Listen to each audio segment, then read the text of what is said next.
are back. Hey. Hi, ladies. Happy Wednesday. That's what she said, Wednesday. Right before, is this the second time now, Patty? Or the first time we're right before a Truth Thursday? This would be the second time. Okay. I like this flow that we have here. Hey, everybody. We are back for That's What She Said. We'll go ahead and do some quick intros and get into this gig today. My name is Kaylani Blackwell. I am the co-founder and CEO of Women in Real Estate, national platform dedicated to help empower women and minorities through getting them access to networks, information, events, support to shorten their learning curve to building generational wealth for themselves and their families. Super happy to be here on That's What She Said Wednesday. Hi, everybody. Hey. Patty, you're next.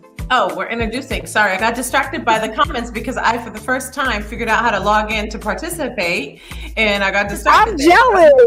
Yeah, I figured it out. Yeah, so what's up, everybody? My name is Patty Goodspeed. I have been a mortgage banker for 21 years. I'm excited because the top 100 rankings are going to come out on May 1st, and I'm excited to see where I landed last year. I'm excited to share that. So I am a real estate professional, and I'm just a normal mother, human being, sister, friend. So happy to be here, excited to chat with you ladies. Well, Patty, no matter what your number is, you're number one to us. Okay, let's know that for sure. Now we're gonna have to get back around because you mentioned something that happens on Thursdays, Kaylani. So we're gonna have to touch on that because I definitely want to know what that's all about and make sure that everybody else knows. But my name is Lady Jade. I am in Dallas, Texas. I'm a media personality. Did radio here for over 19 years. Had a 21-year radio career. Now I'm a real estate investor. I'm a philanthropist. And again, I am here for a good time, not a long time. So let's get it, ladies. Let's get it. Love it, love it. Hey, I'm Nima. Oakland raised me. USC double alum. Labor and delivery nurse. Personal finance enthusiast. Believe that wealth is for everybody, and that you should aspire to be wealthy. Everyone should. Everyone should. Nima, did Patty tell you that myself and Miss Lady Jade are coming out to Oakland? Did she tell you? No. I was waiting for the flyer. I was going to tell everybody. We're having a party in Oakland. It's going to be fun. It's going to be crazy. So yeah, that's going to be exciting. It'll be the first time we get to hug in person. Yeah, Lady Jade. We're waiting. I have on never Geronimo. been to Oakland. What did you say, Kaylani? I said we're waiting on Geronimo for that flyer. So everybody just give him a little nudge and say, hurry it up. Okay, right along. For sure.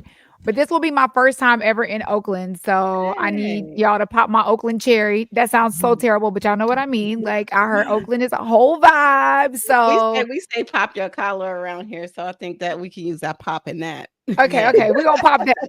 Pop the collar.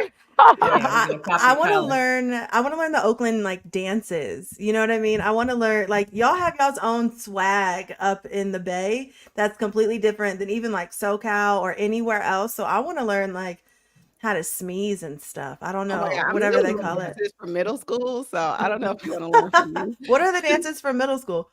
I mean, like the dances that you typically would see. I want to like. I used to listen to like Keek the Sneak and stuff like that. Yeah. You guys were ghost riding whips and stuff. Mm-hmm. We can do that in the AMG. Patty don't even like to drive. She'd let us do it. Yeah, you could whip the AMG, no problem. But speaking of Oakland, yesterday I watched a live on Walmart with an Oakland native. His name is Brownie Blends. He just has a new album out. It's called Kismet. And I want you guys to know, like, if you are of a little bit of an older generation and you like music with content and a body of work and you like rap music, I would highly recommend that album. It's called Kismet. It's out on all platforms. And so Brownie Blends is, he is Draymond's barber. And you know how Draymond has the Spring Hill Company and all that jazz with, his guys, Maverick and Paul Rivera. They launched this line from the shop, the show The Shop, and they launched this hair care product line, and they were doing a live on Walmart. I chimed in last night. It made me really proud, that there is somebody from the Bay Area just on this national stage doing big things, dropping a line for the men. And it was nice to see the men get excited about skincare and taking care of their beard and growing that out. So shout out to Brownie Blends. His album is a beautiful body of work. And what I love about it the most is when you listen to it from start to finish, you go, damn, he respects women. He likes women. You really absorb the music and go, that was some really good commentary about women, not putting us down and stuff. So, I'll be playing that for you when you're here in Oakland in the car, and we can see about getting down to that. Hey, I love that. So shout out to Brownie Blends. You brought up the AMG, which can't wait to see the AMG. So that kind of takes it like segues into what I want to bring up first. You whipping the AMG. A lot of people, Patty, would say, OMG. That is goals. When I become successful, I want to get me an AMG. And I want to talk about what success looks like to each one of you ladies. Because a lot of times we live in a society where the material defines us as being successful, right? But I think everybody has a different definition of success. It's funny. I was at lunch with a friend of mine today, and it was just one of those days. And I'm like, I am tired. And then you have to ask yourself, why am I so tired? What am I fighting so hard for? I'm fighting to reach a certain level of success, but I need to be very clear on what success looks like to me. Otherwise, I will reach a goal and it will never be enough. So I would love to hear from you ladies about how you define success in your life. And maybe we can inspire the people, because let me tell you, chasing after a nondescript goal is not working right now. Or somebody else's goal. Nasima, I want to hear from you. Can I pass this to you first? You start, Of course. because And I think what's most important is that success, what success looks like changes depending on what's going on in your life, where you are in your life. Right now, I have, small kids. And so success for me is making sure that I can take a nap, making sure that I That's get good. quality time in with my kids, making sure that my household is peaceful, and making sure that um, my kids have enough. And that's just simple. It's not a monetary figure to me right now. Right now, it's the stability and peace in my home, and being able to maintain some consistency so that my kids, have that level of comfort in their lives. And of course, that'll change as they get older, but that's what success means to me in this season. That's good. Yeah, I mean, you can't. That was the first thing I thought of too. The definition changes. I remember I tweeted a long time ago that once you figure out survival, the only thing left to desire is peace. And I think success at phase 1 is all about survival. You got to create stability, whether you're leaving your parents' house for the first time, whether you've been on your own. I was on my own since I was 17 years old. So it doesn't matter at what age you're looking at it. The very first step, I think, is primal. And that changes at different levels, because some people are just looking for survival. And that element of survival is success. That's why I think I saw a post the other day where a woman said, was talking about the statistics for a specific group of women, that why it is so important to share different levels of success, because at different phases it means different things. And statistically speaking, there are certain groups of people that are earning less with twice the amount of accolades. So that's a whole different topic, but I just wanted to share that was my very first reaction to the question as well, is that it's different in different stages. First, you figure out survival, and then the only thing left to desire is peace. You want to maintain that stability. So I think those are two broad ways to look at how success is defined. That's good. I don't even know that I know any. I feel very similar to how you feel today, Jade. And I don't know if it's the day. I think what's in the water today, what's in the air today. But sometimes we have these days where we're like, what are we even fighting for? What am I even working toward at this point?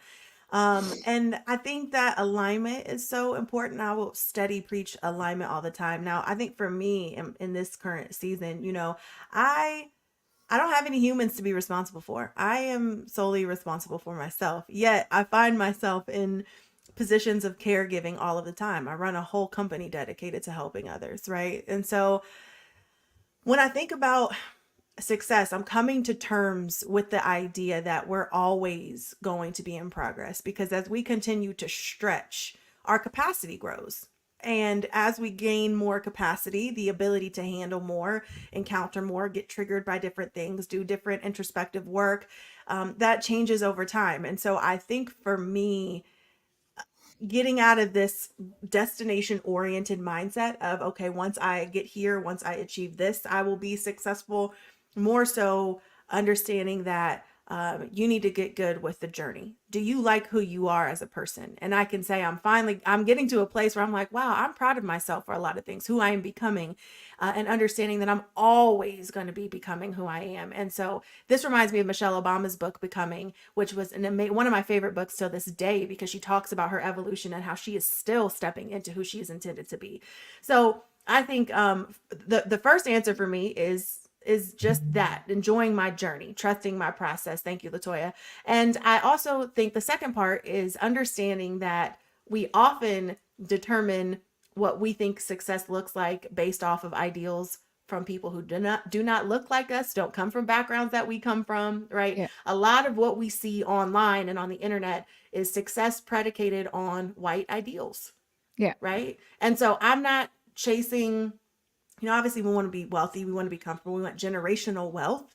I'm not necessarily chasing the Lamborghini. I'm not chasing the private villas and the yachts and the things of that nature. That could be fun, yes, but for me, that's not going to determine success. How many of us know super wealthy, rich people who just hate their lives? Yeah. They would swear they're not successful. They have so much money, they don't even know what to do with it. Yeah. However they got it, I can't speak to that, but they're just really unhappy with themselves. So, I don't know. That's a really, really tough one, but that's one where you have to be so confident and secure in yourself and not swayed by the outside world, that success for you can be whatever brings your heart joy. That's good. I think, and I think Patty also touched on that too when she brought up the word peace.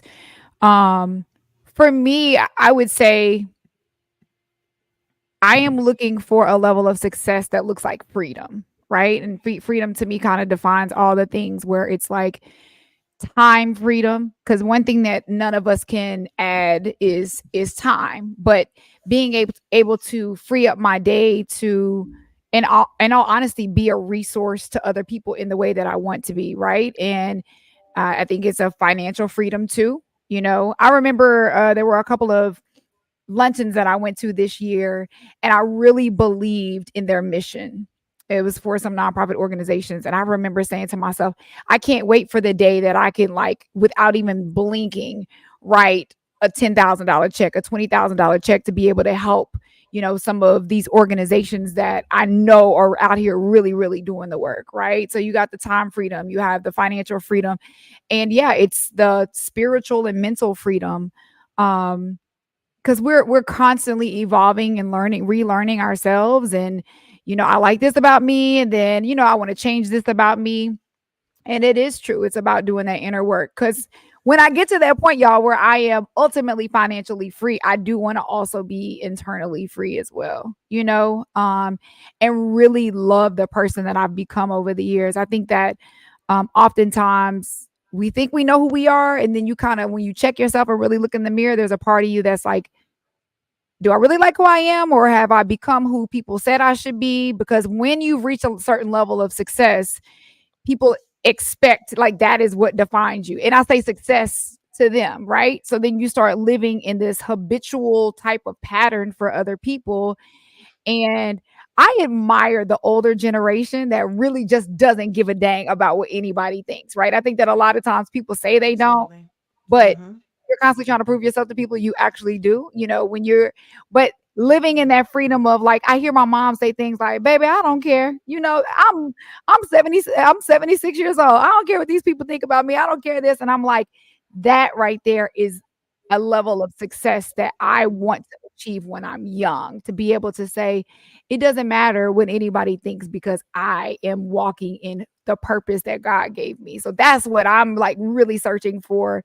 So I don't know why I grind so hard thinking that that's going to be the definition, but at the same time, I don't want to be lazy, right? To whom much is given, much is required, and faith without works is dead. So it's a whole battle. It's a whole, still trying to figure. I say every morning I wake up, I'm still just trying to figure out life. So And it's crazy that we talk about, like, time freedom, like, one in that time, but because we are super motivated, type A kind of people, like, even in that time, you feel guilty for taking that time. It is a struggle. yeah, I said that yesterday. I literally just said that yesterday.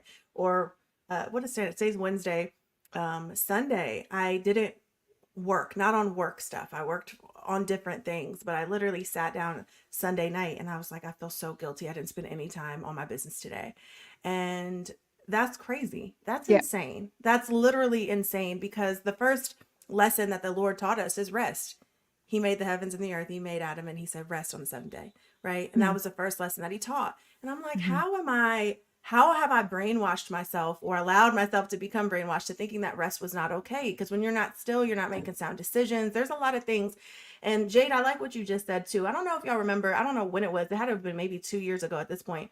But Lauren London did an interview with Angie Martinez, and she said that she just was scared of missing her mark. She would be regretful if she missed the mark that God had set out for her. So, one of the things that, we always talk about giving grace on this show, but one of the things I'm really, really, really working on is taking the pressure off of myself.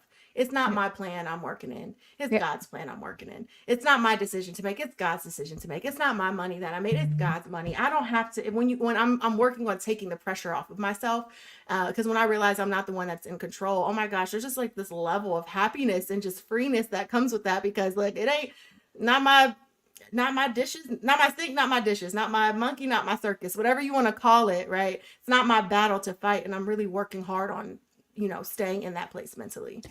Don't you think your tribe plays a part in it too, though? Think about it. Like, your girls or your closest friends or your support system should be able to recognize sometimes we should be able to read each other.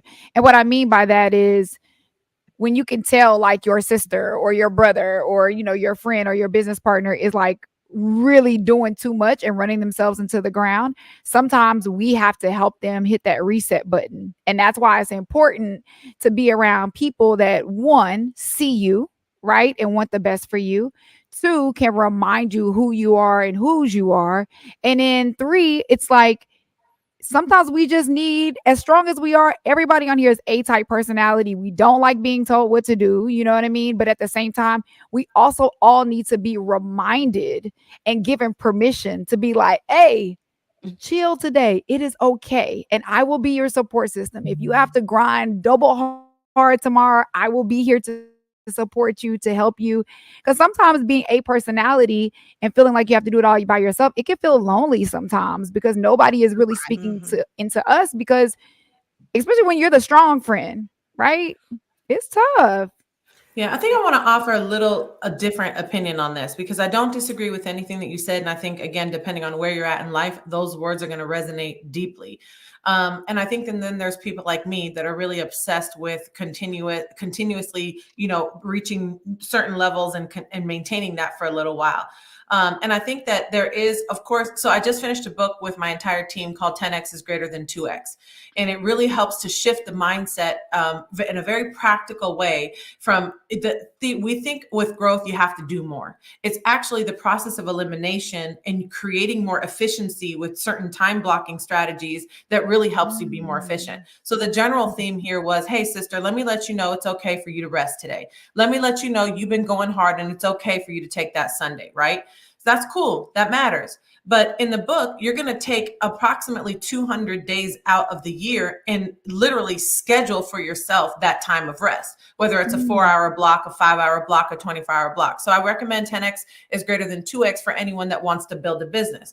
The reality of it is, if you're building a business, or you're entrepreneurial, or you're in a commission-based industry, or you're building a community, or you're switching, your entire brand and you're going into real estate from media, or if you are, like Nima, you're teaching a nation of people how to approach debt in a practical way. The truth is, you're going to have incremental steps that you target on a day-to-day basis. So the definition of success shouldn't be, I worked 58 hours yesterday. It's because all that busyness doesn't matter. 4 very focused hours in a day could be far more effective, efficient, and profitable than 12 scattered hours in a day, right? So I would say a practical step, we've got the general idea of this, but a practical step is, if you're looking to achieve a certain level of income, or you're looking to purchase your first home, or you're looking to buy the car of your dreams, or you're looking to buy a wedding or an engagement ring for your spouse, you're going to have to do certain planning. And the definition of success is hitting those targets every single day, because the goal is the big picture. And then what gets you to the big picture are the incremental steps that you take on a day-to-day basis. And your success could be, maybe should be, defined by how religiously you are attacking those targets on a day-to-day basis. Because it's really like, it's the same idea with, I'll talk about what I'm dealing with, fitness, right? I did not want to go to the gym the other day. I was 10 minutes late. I didn't want to talk. I posted my trainer telling me my workout sucked. You know what? But I showed up though, right? Because the definition of success for me in that broader plan was getting there and showing up. Right now, the most successful I can be is showing up on a day-to-day basis. That's just for one thing.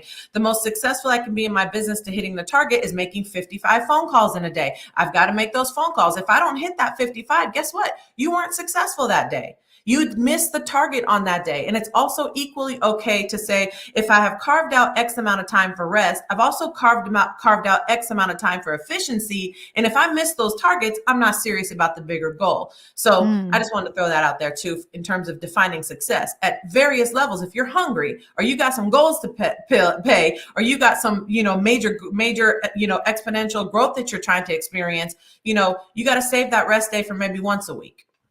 That's good, which means you got to be organized, it sounds like, because a lot of us are just shooting for the stars, you know what I mean? And like we want a goal, but our goal has not become organized. Like I feel convicted in this moment, no lie. Like I need to get a little bit more organized so that I can plan out, so that I can write those goals down.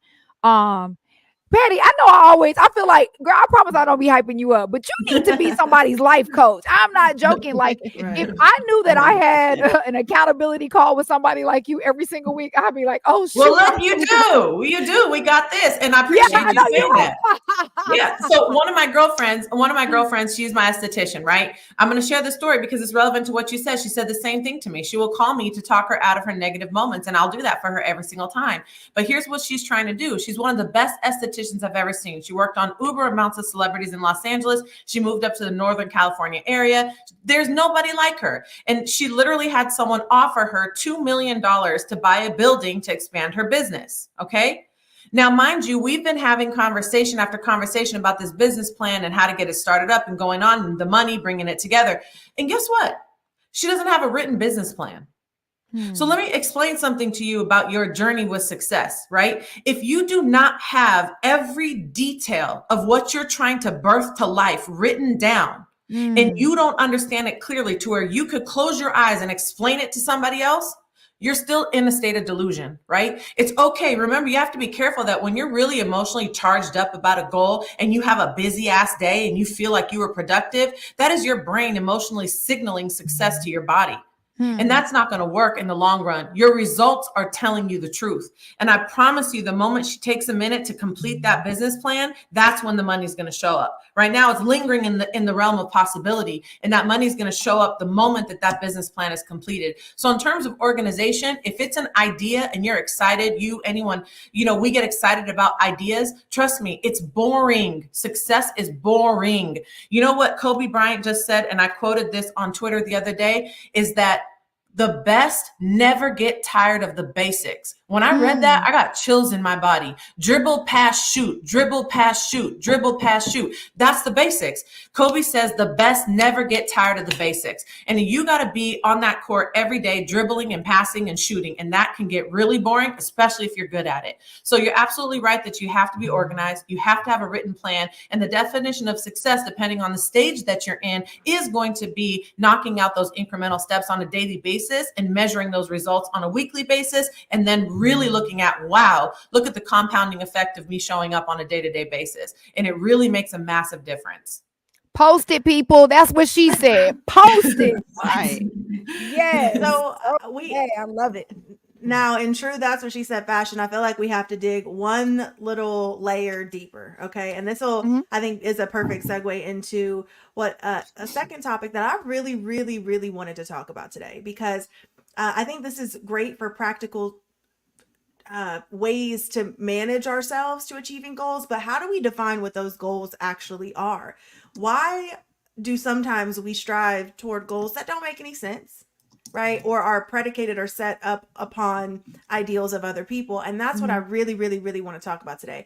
I want to talk about knowing when you are being marketed to. So I saw a really disturbing reel of a 19-year-old influencer who is sitting, I think, on like a Ferrari or something. I put it in our group chat. I don't know if y'all saw it, but I saw it. sitting Yeah. sitting on like a Ferrari. He's holding like a stack of money of $100 bills from his chin to the bottom of his like hand, everything that he can hold. And he's talking about, I'm a 19-year-old millionaire. If you want to get rich, you want to get bitches, da da da da da. Like, do that. I'm like, this is absolutely insanity. And I cannot, what I'm learning as I get more well-rounded and well-versed in business is to understand when you're being marketed to. And I just can't help but think of the generation of people or kids or teenagers. If I had a teenager that saw this boy's ad and was basically selling them some pipe dream of how to, make money or whatever, I would be so mortified. I can't even handle the fact that we see and are influenced by lifestyle marketing and think that any of it is absolutely real. So I want to talk today about lifestyle marketing and evaluate if we're still actually influenced by it. And I'm going to actually kick this one back to the group, and I'm going to pull up this other article that talked about how Gen Z broke the marketing funnel and how traditional marketing methods are not going to work for Gen Z going forward. And yeah, I'll talk about that in a second. But one of the things that like grinds my gears, jams my Glock, is seeing lifestyle marketing. And even people in the real estate industry, gurus, people that we know, that we know in the industry today that are really successful today, are using lifestyle marketing to sell courses and information that is, one, definitely not worth what they're charging, but two, selling people on the idea that they could have a lifestyle just like theirs when they're making money off selling a product, not actually doing the thing that they're teaching people to do. So how are we interpreting lifestyle marketing today? I mean, well, that kid was straight up disrespectful, right? You guys saw that video. That kid was straight up disrespectful, but I did notice he had about 206,000 followers. I think the first thing somebody needs to do when they notice something like that is you can go online and check to see if someone's followers are fake or not. You could check to see if they're purchased or not. You can run that through a little Instagram audit. And if you do that, you'll see what percentage of their followers. And I think that that's a great indicator as to whether or not you could trust what someone's saying. And I mean, Jade, you're in the media space. What does it look like to you? I mean, you understand marketing probably better than any of us through these forms of media. What is it? What do you think about this lifestyle marketing? First of all, I'll just say this: times have changed, right? And that is what this world is built on. We say it all the time. You can post all these inspirational videos. You can post the real story, but until you start posting this dream of making money, and so until you start posting like the numbers, until you start posting, unfortunately, the Lambos and the houses, a lot of people are blinded to it. You know what I mean? They're blinded to the journey. They no longer want to see the story of the journey. They want to be sold a dream. And so I think that social media has definitely influenced the way that we perceive things. It's so funny. Oftentimes, even when it comes to like, and this is no shade against anybody who's chosen to speak at events or something like this, but think about it. If you're having a huge marketing event that's built around whatever the topic is, what do they bring in? They bring in a bunch of celebrities. They don't necessarily bring in the experts in that industry. They bring in celebrities because everybody is being sold on a pipe dream.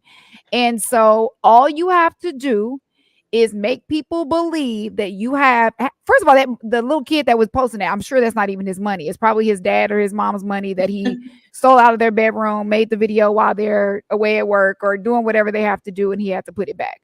But think about it. It does not just affect our teenagers, which is sickening for our teenagers, right? Because now for me to go tell a teenager, I work with teenagers all the time through my nonprofit, but for me to go tell my teenager, hey, it is okay to start at a job at McDonald's. But then they see this kid posting, $200,000 up his arm. They no longer want the journey. They no longer want the regular job. They want to figure out how to get rich quick because you seem so far behind. Then as adults, we do it too. We're often sold this pipe dream on like, dang, I'm out here grinding and I'm doing this. And all this girl did was start microblading. So let me go live her dream so that I could have all this cash, because it's almost like it creates this desire. It's almost like an addiction when you see these type of things. But that is what marketing is. And I'm not trying to be funny when I say this, Kaylani. It is sickening, but it has happened our entire life.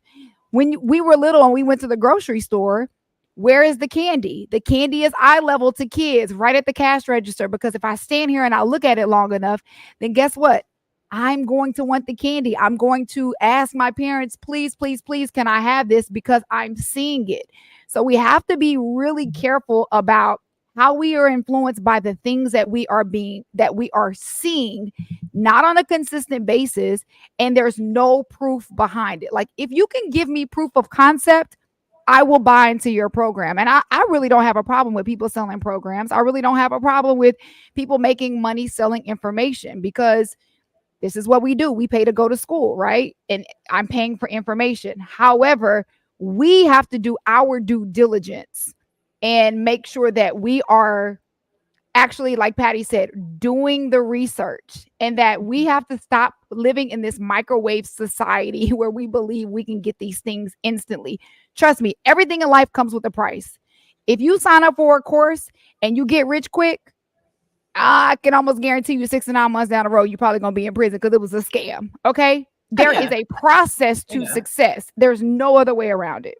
Yeah. So, I mean, go ahead. I'm sorry. Go ahead. I just wanted to piggyback on what you said, Lady Jane, is that we have been marketed to our entire lives.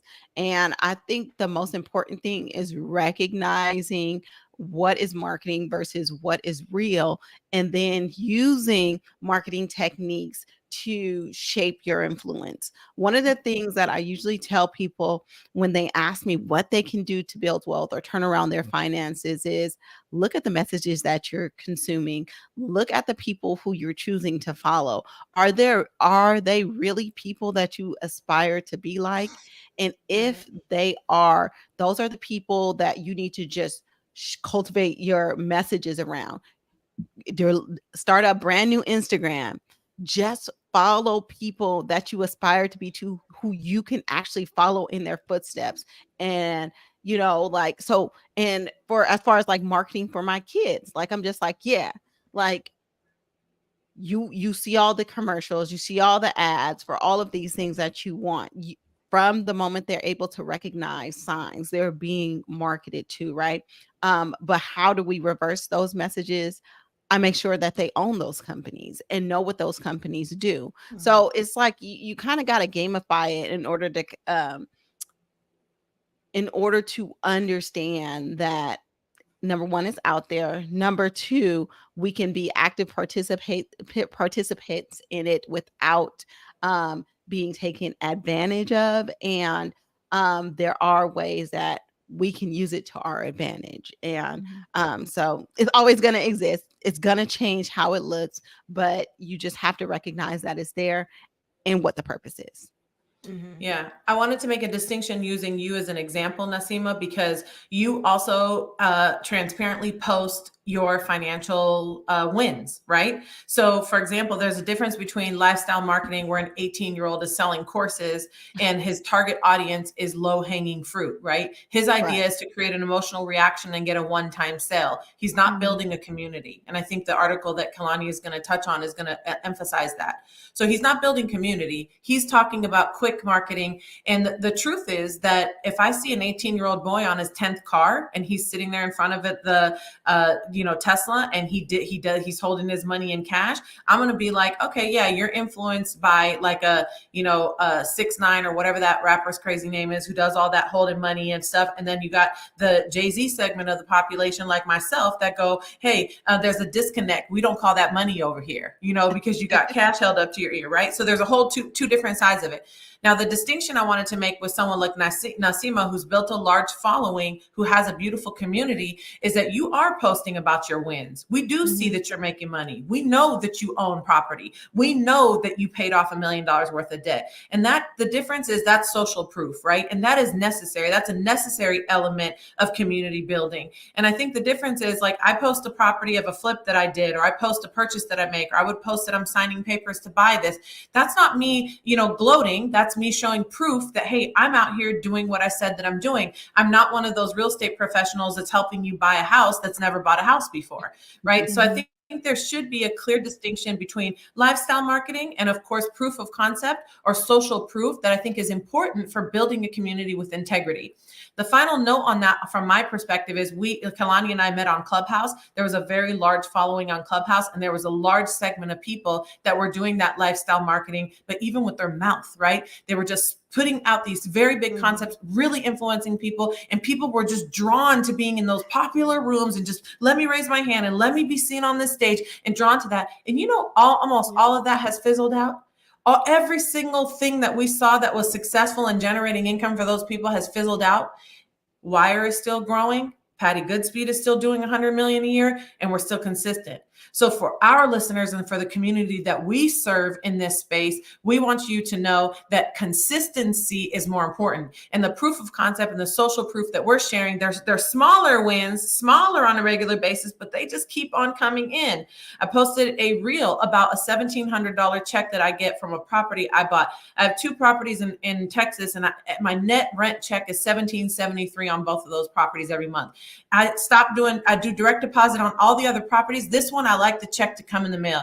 It reminds me every single month of what I did and that I could do it again. And I posted that. I was like, hey, y'all, small checks matter too. So there is a way to present your success in a tasteful way so that it's consistent without throwing it out and flashing, all the millions of dollars or hundreds of, thousands of dollars or whatever that you have, so that the community can be reassured that it's, hey man, the tortoise, is that what it is? The tortoise wins the race. The tortoise and the hare, what do they call that? Yeah. So social proof is important. Lifestyle marketing does work, but do you want the low hanging fruit or do you want the long-term benefit of building a community? Yes. Anybody who's selling you anything that sounds or seems like a get rich quick scheme probably is a scheme. So this article, and I'm going to push us along a little bit, but this article came out by Vogue Business, and it says that, Gen Z broke the marketing funnel, and marketing went from the funnel being awareness to interest to desire to action, right? Awareness, interest, desire to action, to now it's an infinite loop of inspiration, exploration, community, and loyalty. And so, Patty, I appreciate that you said that, because the people that are still around from that Clubhouse era are the people who did what? Built community. Exactly. Build community, because not only do we want to feel like we're a part of something bigger and better, but that's how we define what's cool. It's not the brand, it's not the label that makes something cool. It's the movement and the message behind it that makes it cool. And that is why I think people are choosing to purchase nowadays. And so Wire, the best example ever, again, hi, my Wire ladies that are on the call, always in the chat lighting that thing up. That's because we pour into each other. We made a safe space for each other. And now we proudly represent Wire because of what it does for us and who we're aspiring to be. But you all said something really, really good that takes us to this third point. And I didn't mean to completely capitalize our transitions, but I know we're already at 20 minutes left. And how do you choose mentors and vet opportunities? Because you guys just said it, who are you buying from? It's okay to buy products online. It's okay to get information. We pay for school, this, that, and the third. But the people that are posting, ads, lifestyle marketing versus the people who are actually posting real wins, real authentic things, how have you chosen your mentors? How have you vetted them or vetted opportunities to get into? And before we answer this, I have to bring up something that's really relevant in the real estate community right now. A lot of people that listen in may know or have heard of something called TREF, which is the Tulsa Real Estate Fund, which is a real estate fund that was created by an influencer who, and I want to make sure I say this right, who allegedly is now going bankrupt. The fund is going bankrupt and being dissolved after the purchase of that influencer's personal property, his personal residence, and adjacent land that he has control over now. That was purchased with his influence, with the investors' money. Right. And that money was supposed to be put to work investing in real estate, providing returns for its investors, and its investors have yet to see a single penny back. So how have you, with this whole world of internet marketing and lifestyle marketing, how are you guys vetting, people and opportunities? I mean, Jay Morrison is someone that I knew a long time ago. I had just closed a deal in Texas for a client who was referred to me by Jay more than 5 or 7 years ago through Twitter, right? So that's a hard one. That's a great example because you have, and when I used to speak up against what I would see when I first had been approached by him and I had gotten involved to understand him and how he was running his community, what would happen is mentees would reach out to me to get financing. And when I would listen to what they were being taught, I knew immediately that he wasn't going to be a great leader. And just imagine me having to try to explain that to people when he was getting so much buzz and everyone's like, I'm a hater or I might be called racist, right? So I have really, you have a strong sense to really sniff these things out with experience. So when you don't have experience, I think the first answer to your question, Kalani, would be, hey, run it by Kalani, run it by your team leader at Wire, run it by Nasima. Nasima's been around a long time. She's going to be able to sniff someone out real quick. You know, Lady Jade's been in media forever. I know she knows a phony from a phony. Okay. So, you know, we've got, you know, there's some older people in your community that have been around a little bit longer that can maybe vet some people out, check references. You know, but I would say, you know, when you have let's talk about Vina Jetty, right? Vina Jetty is probably one of the most successful women I've ever met. I helped her buy a house in Texas. So I know beyond the front, I know the numbers, right? I know her. So I know exactly what this woman represents. And you would look at her social media and people will go, oh, she's trying to be an influencer. Let me just pass on that. Right. Mm-hmm. There's a group of guys in LA that throw this event called Reconvene. They're very rich white men that throw this massive event. And I remember twice I recommended that they put her on the panel. And every year they're talking about, hey, we need more women on this panel. This group of investors wouldn't even look in her direction. She's probably worth 3 times 50% of those men on those panels. So sharing that to say that it's difficult. This is an excellent thing to bring up in a community like this because it's difficult to understand who's the real and who's not and who can stand the test of time. So choosing a mentorship is very, very difficult. I don't do it. I don't do it often. I have been disappointed time and time again in that world. And I've learned to kind of listen to my intuition and try to figure things out. But if you're early on in life, I think what's really, really the most important thing to do is if you're looking for mentorship, look for someone that has at least 2 decades of success in what they do in the field that you're trying to get mentored in. You need to see 2 decades of success. That's different than someone who's creating a community with lots of resources. That's different than someone that's providing financing for your home. I'm talking about your decision to pay someone thousands of dollars to mentor you through an area of life that you want to dedicate your time and energy to in order to create income and generational wealth. You're going to need to see a minimum of 2 decades of success. I agree with that. You said, oh, go ahead, Nick. Go ahead, Nasima. No, go ahead. I was going to say, I love the fact that you brought up time. One, when you're picking a mentor, you need to take your time. If you're in a rush, which means you're going to make an emotional decision, you're probably going to choose someone who is marketing to you and selling you a pipe dream, right? So time has to be involved with that. You cannot make a good decision about a mentor when you're operating in desperation. That's one.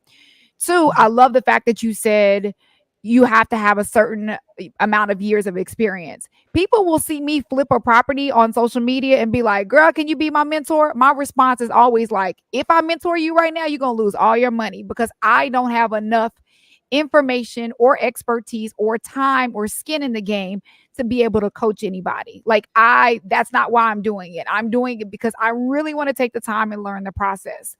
3, I always say, you should be able to, when you're picking a mentor, even if you're paying them online, there should be some level of accountability.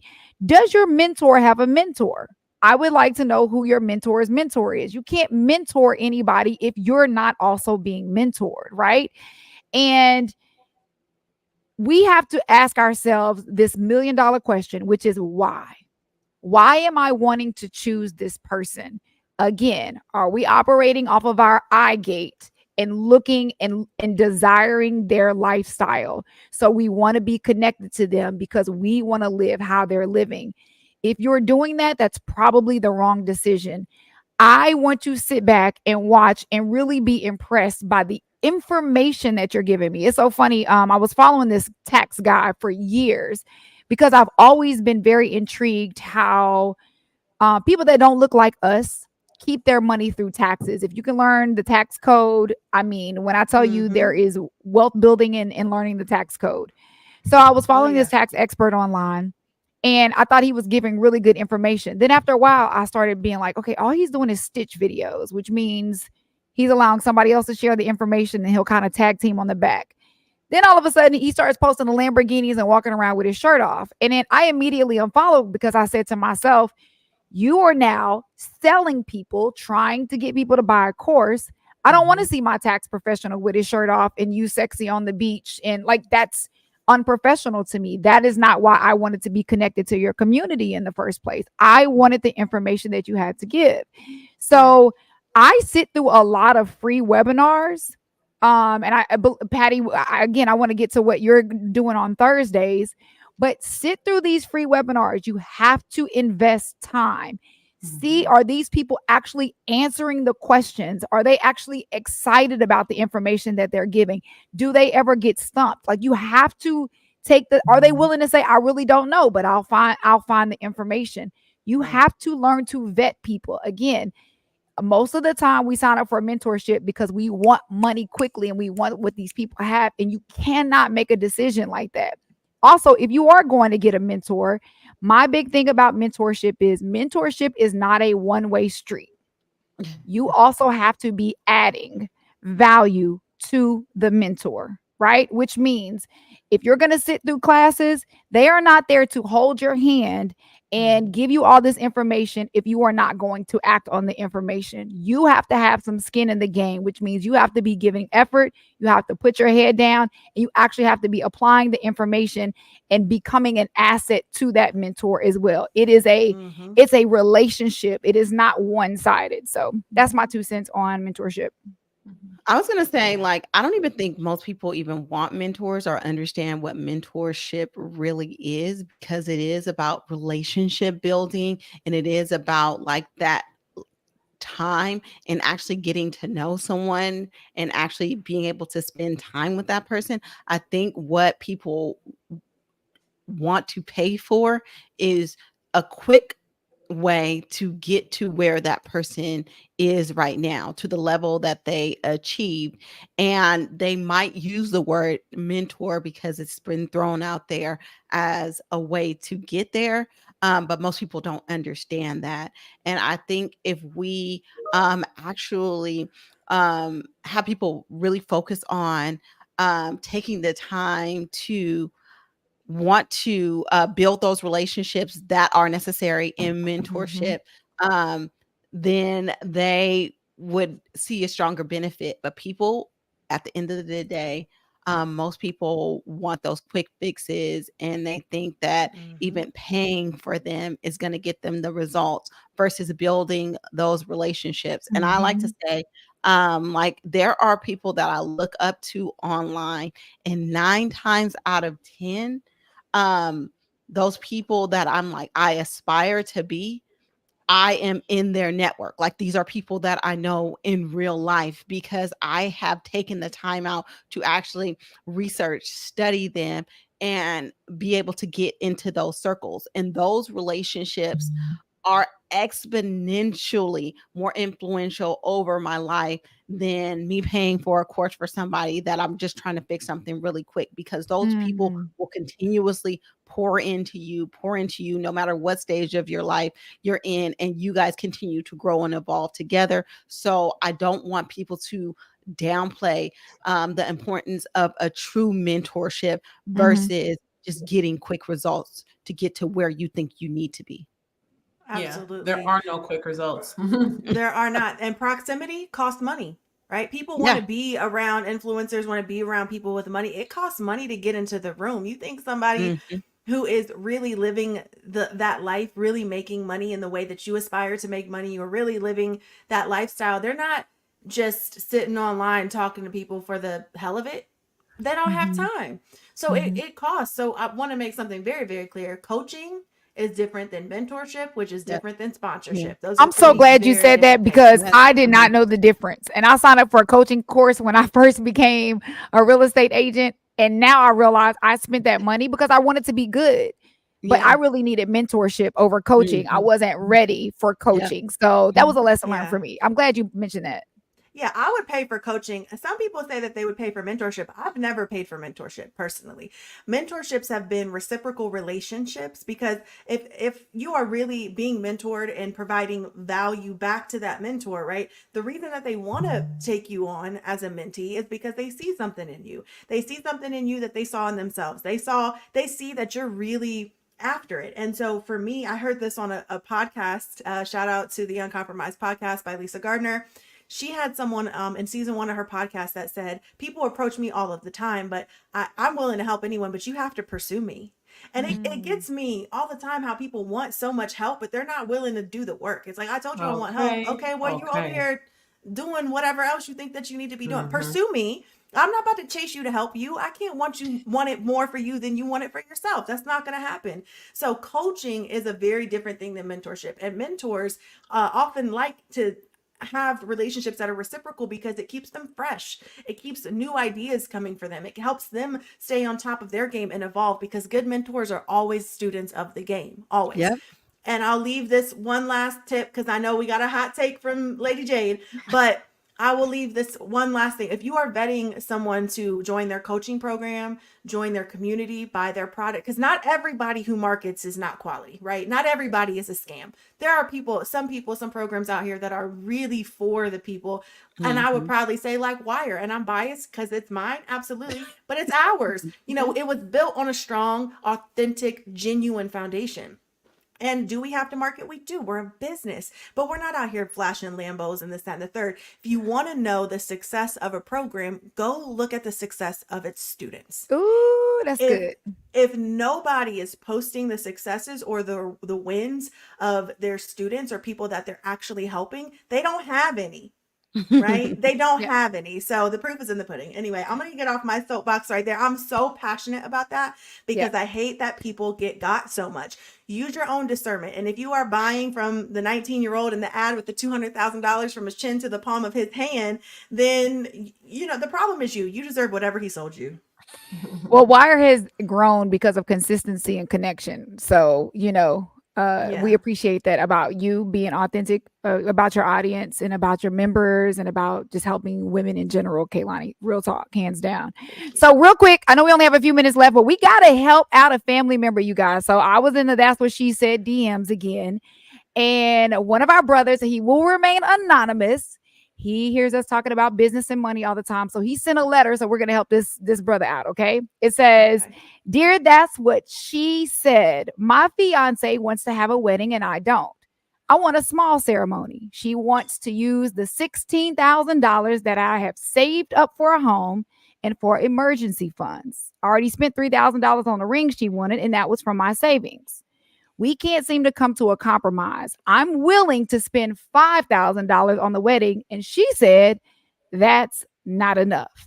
What can I do? Let me tell you, these weddings can become such an issue, especially when one person wants a big ceremony and the other person doesn't, which is usually the woman wanting the big ceremony. So help a brother out, y'all.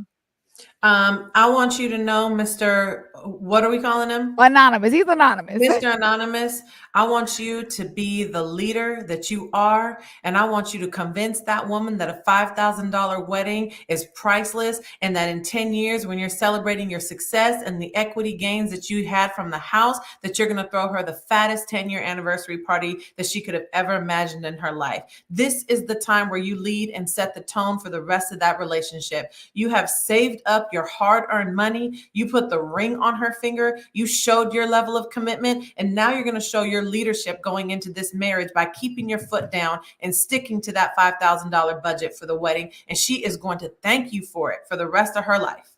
Ooh. I think I love the idealism of that. However, like this relationship to me screams that these people need to get on the same page financially. And if we already know that most marriages end because of some kind of financial disagreement, why are you going into that marriage already not on the same page financially? You guys obviously have two different ways of looking up of thinking about money and applying money concepts. And until that's fixed, it's not going to get better. As a matter of fact, it's going to compound in your marriage. So you have to take that time before you guys officially get married to actually work on your relationships individually with money and as a couple with money. Because if you don't fix those things now, it's only going to get worse. And the wedding is only one aspect of that, but it just spirals after that. So I'm rooting for everyone who is trying to get married. I think it's a beautiful thing, but I would say, like we talked about prenups earlier, go through those practices so you can have those conversations so that you guys can be on the same page financially. And then that $5,000 wedding sounds incredible to me. I abhor big weddings because I think that they're such a waste of money versus what you could do with that money in compounding. So that's my personal preference. I'm that girl that never dreamed of a big wedding, so it would never be me. But there are people that their whole lives have fantasized about this. And so if you just cut those person's dreams off, then it's automatically gonna cause tension in your relationship. So work on your money relationships together and separately, and then get married. Powerful. That was good. Kaylani? Yeah. Y'all, I'm glad y'all had some nice things to say because I was just about to say run. You know, I get wanting to have a nice wedding, absolutely. But if that's what you're predicating the success or strength of your marriage off of, I can't imagine that you're off to a good start. I'd say understanding that you've saved this money to put her in a home is so admirable. And if you guys want to work together to create a separate budget or something that she can contribute to, or her family or her father, I don't know what, whatever those things might be to add to a wedding day for her, understood. If you guys want to hold off on the wedding until you can afford a big wedding, also understood. But I think that the fact that you are thinking for the long term and not the short term shows extreme thoughtfulness, strategy, and that's someone that is willing to create a safe environment for her, right? And so I don't think that the wedding should predicate that at all. And if she can't wrap her head around that or contribute to how to make the wedding of her dreams happen, then I would say go find somebody who can appreciate that. Ooh, take it from me, somebody that spent tens of thousands of dollars on a wedding, and I was divorced in 10 months. Go to the courthouse, girl. Keep your money. I'm telling you, trust. I was married in a church in Oakland that didn't even cost me $500. Divorce wasn't that painful. That's what I'm saying. That's what I'm saying. Hey, real quick, I want to ask, you guys mentioned books. You had a tax code book, Kaylani, and Patty, you had another book. What were the two books that you all said people should? 10X is greater than 2X. 10X is greater than 2X. That's a good book. It's actually 10X is easier than 2X. If you guys look it up. Thank you. That's okay. And the book that I put in the chat was The Whiteness of Wealth. And since we were talking about taxes, it's a great book that talks about how tax code is actually inherently racist. So knowing how to, because of how two-income family households have to earn and get taxed versus someone who's married with a stay-at-home wife, right, who makes enough money, right? They actually keep more than a two-income household, which is super unfair. So that's a really, really great book for understanding the history of taxes and how to make them work to your advantage, which a lot of people don't know. But before we go, tomorrow is Truth Thursday. Patty Goodspeed, you want to tell everybody what is happening tomorrow? Yes. So once a month, we host a webinar called The Truth Behind the Headlines, where I take the headlines and break them down into simple truths that make it palatable. So if you are someone who's thinking about buying a home, you're thinking about selling your property, or if you're a real estate agent, you will be able to understand what these headlines mean, how they impact you, and how you can make decisions, take your mind out of the emotional state into a state of doing calculations so that you can make good decisions. And tomorrow in particular, I am going to be focusing on teaching the community what it means to be in a higher for longer situation with interest rates. Obviously, the chances of a rate cut have now dropped tremendously. We're looking at September for the potential first cut of the year. There's a lot to talk about. When the market thinks that there's not going to be a rate cut and that there's a potential of a hike, interest rates go up again. Interest rates are now nearing 7.5%, just like last October when they peaked over 8%. So we're starting to see that same trend, and I want to make sure everybody knows exactly how to tackle the market ahead so that we can be successful throughout the rest of the year. So that's tomorrow, 10 a.m. Pacific Standard Time, the truth behind the headlines. I hope to see you there.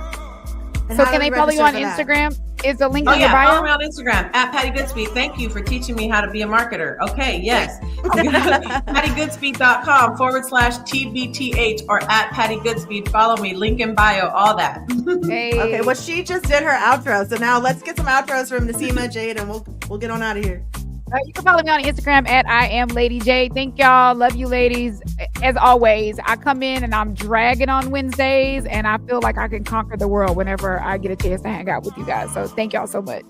Definitely. And follow me on Instagram. Listen to the Financially Intentional podcast.